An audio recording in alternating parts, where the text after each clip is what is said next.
Bonjour et bienvenue au Sexe pour les nuls, épisode numéro 2. Vous avez été nombreux à regarder l'anatomie du pénis, épisode numéro 1. Alors, sans tambour ni trompette, voici aujourd'hui l'anatomie du vagin.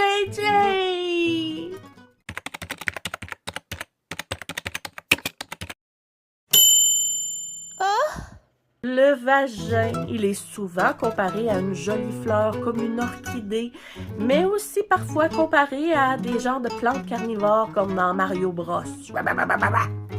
Dans le fond, le vagin, il n'est pas si difficile à comprendre. Suis-moi. Sa compréhension réside surtout dans la compréhension du système hormonal de la femme et dans la compréhension du fait que ça fonctionne pas du tout comme un pénis. Le pénis, il y a comme genre un bouton principal. Puis il réagit pas mal toujours de la même façon à chaque fois. On s'entend là-dessus. Pour la femme, la sexualité, ça vient avec un aspect psychologique. Qui est quand même assez important, on va se le dire. Donc, si la femme n'est pas bien dans sa tête, la réponse sexuelle que tu vas avoir va être un peu plus complexe. Premièrement, on va s'adresser à Ginette directement. Es-tu consentante, Ginette? Ginette me fait croire qu'elle est consentante. Merci, Ginette. On va commencer par le plus évident, l'orifice vaginal, le trou, qui donne, lui, à l'intérieur du vagin de la femme. C'est par là que se fait la pénétration, on y revient dans pas long. L'orifice vaginal donne sur l'entrée, puis à l'intérieur de l'entrée du vagin, à peu près 1 cm. Après être rentré à l'intérieur, on va trouver l'hymen. L'hymen, c'est une peau qui est là dès la naissance de la jeune fille. On associe beaucoup l'hymen à la virginité, mais en fait, c'est un petit peu plus complexe que ça parce que l'hymen, il est un peu naturellement perforé. C'est pas vrai que c'est une toile rigide que l'homme va défoncer à coups de pénis vaillant. Non, il y a déjà des petits trous là-dedans, là. Entre autres, pour faciliter l'écoulement du sang lors des menstruations, et pour pouvoir aussi éventuellement mettre un tampon ou insérer un doigt. C'est sûr que l'hymen, c'est une toile qui est tissée serrée au pourtour. Même si c'est perforé au centre, c'est possible que lors de la première pénétration avec un pénis ou un objet un petit peu plus large, il y ait des saignements, voire des douleurs. Ça peut être assez important ou moins important d'une fille à l'autre, puis ça, tu le sais pas avant de l'avoir essayé, malheureusement. Éventuellement, le sentiment de douleur et les saignements vont diminuer pour laisser place au plaisir. Donc, il ne faut pas se décourager. Pour nous, du moins, les femmes, les premières relations sexuelles ne sont pas toujours synonymes de grimpage des rideaux. Ensuite, si on remonte plus loin dans l'entrée vaginale, on a le col de l'utérus. Lui, il commence là où ta bite arrête. C'est important de le dire. Donc, il n'y a pas personne qui va défoncer personne ici dans l'utérus, là. Ce n'est pratiquement pas possible, à moins d'habiter peut-être la Côte d'Ivoire, là, on s'en reparlera. Le col de l'utérus donne directement sur l'utérus, là où éventuellement, tu vas peut-être loger un bébé gratuitement pour 9 mois. Condom. De chaque côté de l'utérus, on a ce qu'on appelle des trompes de Fallope, qui sont en fait 2 petits poulaillers. Ben oui, c'est cute! Parce que dans ces poulaillers-là, il y a des œufs.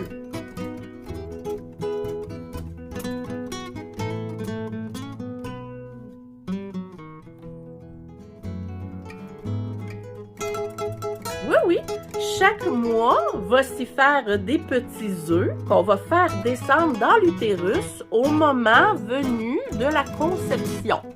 Conception qui aura lieu, évidemment, si tu ne mets pas de préservatif. Fait que ces œufs-là, dans l'utérus, vont attendre patiemment qu'un spermatozoïde vienne les féconder.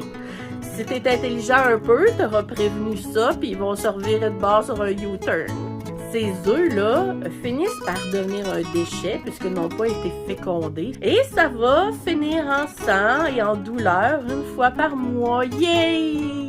Ça s'appelle les menstruations. Puis tu sais quoi? C'est tellement une partie importante chez la femme qu'on va avoir un chapitre là-dessus.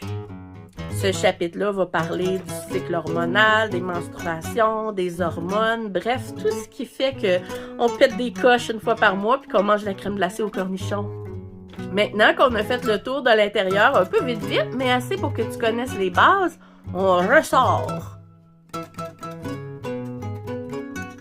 La vulve. La vulve, c'est différent pour chacune des femmes. Honnêtement, là, il y a autant de vulves qu'il y a de pénis qu'il y a de mains différentes.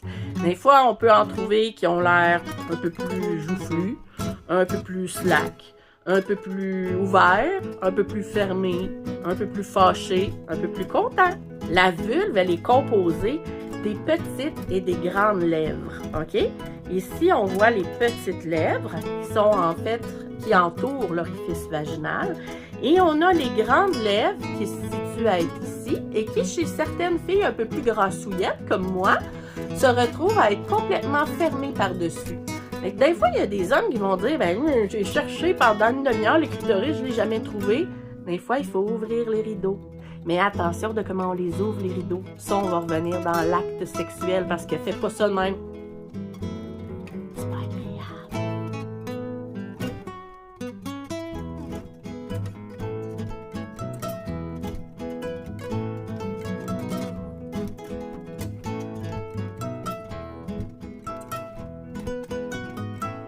Pas loin aussi, on retrouve l'urètre, qui est situé juste en haut ici. Tu vas pouvoir, moi je te mets un diagramme, c'est plus efficace. Il y a aussi l'anus, qui est situé à peu près 1 cm en dessous de l'orifice vaginal.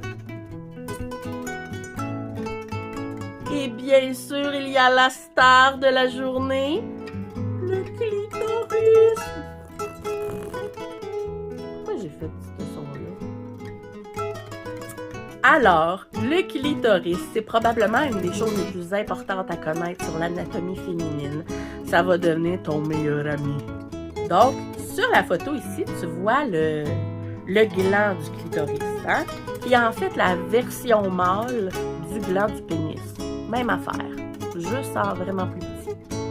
Le gland, c'est juste la pointe de l'iceberg. Ça contient 20 000 terminaisons nerveuses, mais ça se poursuit aussi dans le vestibule. Et le vestibule, c'est pas un endroit où tu te déshabilles quand tu rentres. Non, non, c'est un nom scientifique. Le vestibule, c'est ce qui englobe, si on veut, la portion vaginale et tout ça, c'est caché, mais ça se gonfle lors de l'excitation puis ça devient gorgé de sang. Fait que c'est pour ça que souvent que quand tu vas commencer le travail, tu vas te rendre compte que les grandes lèvres et les petites lèvres se gonflent de sang avec le plaisir. Tout ça est dû à la stimulation du clitoris. C'est pas beau. Si on descend sous l'orifice vaginal et juste au-dessus de l'anus, la zone qui est juste là, c'est une zone très négligée malheureusement qui s'appelle le périnée. À l'intérieur de la zone du périnée, il y a ce qu'on appelle le groupe musculaire du plancher pelvien.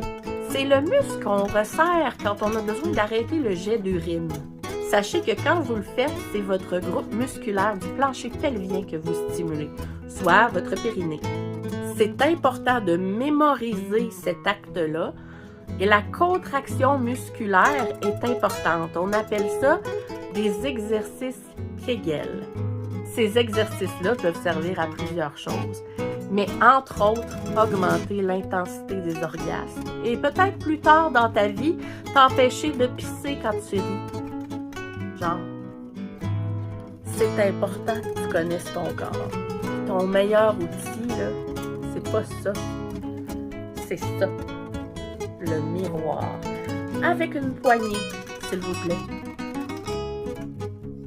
Avec ce miroir-là, tu vas pouvoir aller voir en dessous. Ben oui, tu te mets accroupi, là, tu regardes. Que tu aies 14 ou 64 ans.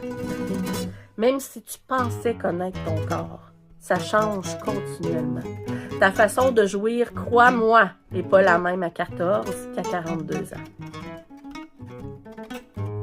Mais mademoiselle V, c'est quoi un orgasme? Un orgasme, ma chérie, c'est la réaction physique de ton corps à une stimulation qui est aussi physique, qui peut être dans une zone érogène X. Donc, tout ce qu'on a vu ici, là, hein, ce sont toutes des zones érogènes. Il n'y a pas que les zones au niveau du vagin qui sont érogènes. Oh, absolument pas. Hein? Chez les femmes, on a le cou, les oreilles, hein? Toute la zone qui est ici qui est extrêmement sensible. On a l'entrecuisse, la bouche, hein? Et on a les fesses. Bref, il ne faut pas hésiter à sortir du cadre génital pour tenter de provoquer un orgasme. Mais chez la femme, nous avons on parle de plein de terminaisons nerveuses qui partent du mamelon et se prolongent dans le sein. Évidemment, les hommes aussi peuvent avoir du plaisir avec les mamelons, mais généralement, les femmes ont plus de capacité à obtenir un orgasme via la stimulation seulement. Ben oui, ça se fait! Juste avec le bout, le mamelon, on peut avoir un orgasme. C'est sûr que si en même temps on peut stimuler le clitoris, ben là, on a tout un combo. Mais là, si tu me demandes, Mademoiselle V, comment je fais pour faire jouir une femme? On va y aller étape par étape. Prenons le cas numéro 1, qui est la stimulation clitorisienne. La majorité des femmes ne vont atteindre l'orgasme que par la stimulation en même temps ou unique du clitoris. Il y a aussi l'orgasme vaginal, qui est obtenu via la pénétration de l'orifice. Même si la pénétration est intéressante et peut amener plein de femmes à l'orgasme, il y en a d'autres qui ont absolument besoin de jumeler les deux techniques pour arriver à l'orgasme. Donc, en plus d'avoir une pénétration, on va avoir en même temps besoin de la stimulation clitorisienne. Fait qu'il faut comme jouer sur les deux terrains en même temps. Numéro 3, il y a le fameux point G. Oh God, hein? Moi, j'ai 42 ans et je ne l'ai toujours pas trouvé. Alors, c'est important de savoir qu'il existe, mais il ne faut pas s'en faire avec ça parce que c'est bien possible, surtout si c'est une nouvelle partenaire, que vous ne trouviez pas ça le premier soir, voyez-moi. Ben, il est là, le point G, et il existe. Il est situé à peu près à midi pile en haut de la paroi vaginale. Mais le plus merveilleux à retenir, c'est que la femme peut avoir des orgasmes simultanés venant de deux zones différentes à la fois. Fait que c'est comme un 2 pour 1, si on veut, sauf que cette fois-ci, c'est pas pour du bounce à sécheuse. C'est merveilleux aussi parce que la femme, ouais, peut avoir plusieurs orgasmes d'affilée. Chose qui est un petit peu plus difficile pour l'homme. Il y a une période réfractaire durant laquelle il doit se refaire. Mais nous autres, on n'a pas besoin de se refaire. On peut jouir quelques secondes après avoir déjà joui. J'imagine que ça compense pour les bébés, ça compense pour avoir à faire la vaisselle, les tâches ménagères, avoir à faire des enfants, puis avoir un job, aller chez Cusco le dimanche, ramener tout le temps mes bretzels et puis ça sort, c'est l'enfer, voir si c'est bas. Ben. Ce qui est important de comprendre, c'est que c'est pas juste une réponse physique pour la femme. Je l'ai mentionné tantôt, c'est psychologique aussi. Donc la femme, elle a comme besoin d'être bien préparée pour avoir plusieurs orgasmes ou des orgasmes satisfaisants. Parce que pour avoir une pénétration qui est agréable, la femme, elle a besoin d'être lubrifiée. OK? Ce que tu auras compris, là, que tu rentres pas là-dedans et tu ressors pas à répétition si c'est pas juteux un peu, là. Hein? Tu entends, Ginette? Tu comprends ce que je veux dire? Ginette. Quand la femme est excitée, elle produit une muqueuse. Cette muqueuse-là, elle dépend de vous, messieurs. Parce que ça dépend automatiquement de comment elle est excitée. Si elle est presque pas excitée, il n'y aura presque pas de muqueuse, le vagin va être sec, donc la pénétration va être désagréable. Il y a toujours du putain de lube en pot, là, rajoutez-en des tonnes s'il faut. Mais si votre conjointe ou votre partenaire ou votre ami ne lubrifie jamais, il y a peut-être des questions à se poser sur votre capacité à préparer le terrain. Ce qui m'amène à parler des fameux préliminaires. J'aime pas le mot préliminaire parce que ça veut dire qui vient avant, pré.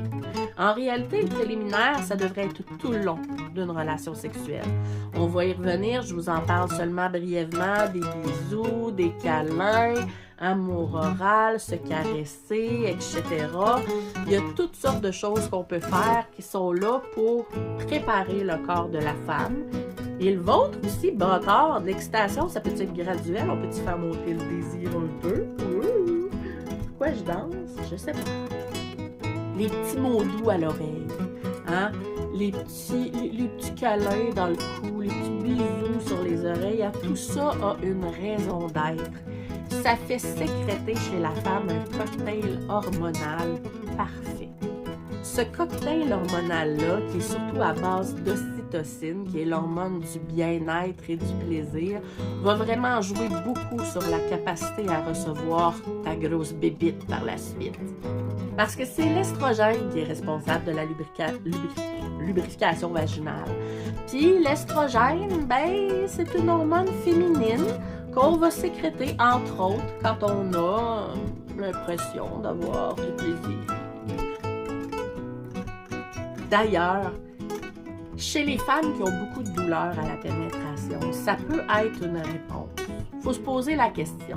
Est-ce que je travaille assez le terrain avant de rentrer dans le portique? Est-ce que moi, en tant que femme, je connais assez mon corps puis je sais comment déclencher ma réponse de lubrification avant? Tout ça, c'est des questions à se poser. Est-ce que je ressens du stress? Est-ce que je ressens de la pression? Est-ce que je prends une certaine forme de médication qui pourrait jouer sur ma lubrification? Entre autres, des antidépresseurs, ça de même, qui peuvent causer certains problèmes à ce niveau-là. Est-ce que j'ai un moral qui est intéressant? Est-ce que j'ai envie présentement de faire l'amour? Les douleurs chez certaines sont présentes au point où on peut appeler ça du vaginisme. Le vaginisme, c'est la réponse des muscles qui se contractent au moment de la pénétration et qui empêchent tout plaisir, ou du moins pour elles. Parce qu'on va se le dire, il y a des femmes qui ont aussi besoin d'une certaine complicité amoureuse, qui ont besoin de se sentir désirées, qui ont besoin de se sentir aimées. Fait que c'est important que tu comprennes que la femme, c'est pas juste un vagin puis une entrée. C'est aussi un tapis puis un portique. Puis un tapis qui nécessite que tu essuies tes pieds comme du monde, que tu dises bonjour, que tu amènes des fleurs et du chocolat. Oh my God, que je vais dans la métaphore, mais je pense que tu comprends ce que je veux dire. Et si jamais la pénétration était impossible, parce que justement la lubrification ne se fait pas, c'est pas grave. Il y a d'autres actes sexuels qu'on peut avoir entre partenaires pour avoir du fun, puis je veux dire, on va en reparler de tout ça de toute façon dans les problématiques sexuelles plus tard. Mais ce que je veux que tu saches, c'est que si tu ne te prépares pas au niveau mental, autant qu'au niveau physique, ça risque d'être moins fun dans une relation sexuelle. Il y a aussi des femmes qui vont éjaculer. Bon, on passe tout de suite aux femmes fontaines que tu vois dans tes films porno, là. Sauf que relaxe-toi le pompon, la plupart des choses que tu vois sont fake. La majorité des éjaculations féminines vont produire à peu près l'équivalent de 1/3 de cuillerée à table. Ce qui est vraiment pas beaucoup, mais ce qui est suffisant pour montrer qu'elle a eu du plaisir. Et des fois, ben, ça va paraître, puis ça va glicler loin. Et là, dis-toi qu'à ce moment-là, tu es une des rares qui est fontaine. Et tu pourras, si tu veux, devenir actrice porno ou le garder pour toi. Je préfère.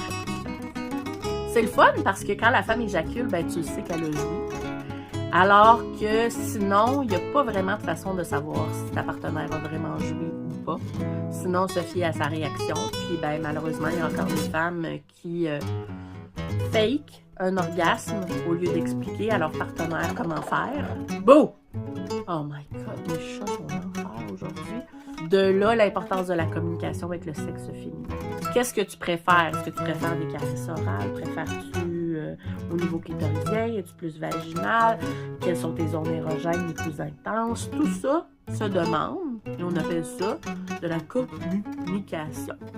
Et si tu apprends ça, puis tu le maîtrises, je pense que tu as une des deux grosses clés pour atteindre le plaisir de la femme. Et si on parle un petit peu d'hygiène rapidement, hein? Le vagin devrait toujours être propre, mais jamais frotté. Je m'explique. Laver la vulve en surface, c'est parfait. Étirer les lèvres pour faire pénétrer des objets à l'intérieur afin de nettoyer. On ne fait pas ça. Pourquoi? Parce qu'on détruit à ce moment-là notre flore vaginale. l'intérieur du vagin est acide. Hein? C'est comme la piscine, tu sais, un pH. C'est la même chose pour le vagin. Hein? Si on a, par exemple, du trouble avec le pH vaginal et qu'on détruit notre flore à l'intérieur, on peut avoir ce qu'on appelle des champignons, bactériens, des vaginites. Bref, des choses qu'on ne veut pas avoir. Fait que c'est préférable de laisser tremper. Moi, je dis, là, prends un bon bain, laisse tremper ça, passe une petite débarbouillette en surface, le reste va se nettoyer tout seul. Puis si vous essayez de faire disparaître l'odeur de votre vagin, sachez que vous allez essayer longtemps. Parce qu'un vagin, c'est normal que ça ne sente pas la lavande ou les fruits tropicaux. On va se le dire, là, c'est un trou sur l'intérieur de tes entrailles, ma belle. Bon, je sais, tout ça était un guide rapide du vagin. Puis c'est surtout la base. Mais des fois, là, c'est important de retourner à la base et de rebâtir. Surtout si ta vie sexuelle va nulle part, que tu te rends compte que tu n'as pas de partenaire, ou tes partenaires ne te rappellent pas. Il y a peut-être une raison à ça, puis de connaître justement le vagin que tu veux pénétrer est une très, très bonne idée, crois-moi. Fait que prends tout ça, mon ami, puis ajoute-le à ton baluchon. Ton baluchon de connaissances, comme j'aime l'appeler. J'ai envie de te laisser partir, mais pas tout de suite. J'ai envie de te rappeler que j'ai un podcast maintenant. Mais oui, le podcast Sextape, la saison 2 que je fais avec la belle Audrey Paychaud. Il parle d'éducation sexuelle. Donc, ce que je fais là, même affaire pour remplir votre baluchon de connaissances. Donc, je vous invite à le regarder. Puis le dernier épisode, on reçoit un coach en séduction. Wouhou! So, voilà, allez regarder ça, ça vaut la peine.